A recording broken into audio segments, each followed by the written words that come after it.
siklus hidup suatu produk ya. Di sini ada skemanya yang menggambarkan grafiknya seperti di sini ada intro, ya, masa perkenalan, masa pertumbuhan, masa kedewasaan dan masa kematangan atau penurunan. Ya, di sini posisinya garis lurus, tentu ada salas, ada kanan, ya. Oke, kemudian dalam hal ini suatu produk lahir pasti ada masa intronya. Ya, kenapa penting ini suatu konsep ya untuk memberikan pemahaman tentang dinamika kompetitif suatu produk.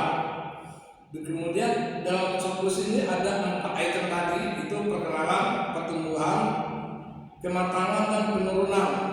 Ya, di mana posisi tahap perkenalan itu biasanya suatu produk itu tidak mempunyai banyak suatu profit. Ya, dia memperkenalkan dibutuh biaya cukup besar seperti rokok. Rokok itu mencapai biaya promonya 60 sampai 70%. Berarti dia di sini promosi ya.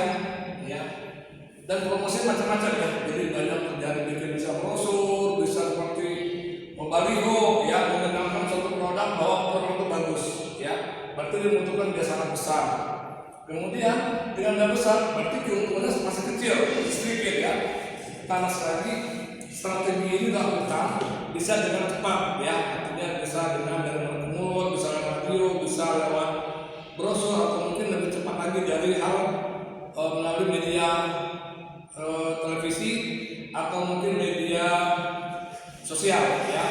Kemudian next lagi masa tahap pertumbuhan ya. Di sini pertumbuhan, penjualan dan profit meningkat dengan cepat ya, ini dia gambarnya ya. Yang meningkat dengan cepat lagi. Grafik ini dia naik menandakan produknya mulai dikenal masyarakat. Kemudian keuntungan juga semakin banyak dan biaya promosi juga makin sedikit ya. Kalau kita lihat ditanya orang mau beli apa, beli aqua itu di Indonesia di mana dijual. Kalau kita ada lagi di Madinah ini ada air minum mereknya apa ya? Merek Madinah ya, kecil karena sudah kecil orang belum tahu. Dan keuntungan juga makin besar ya.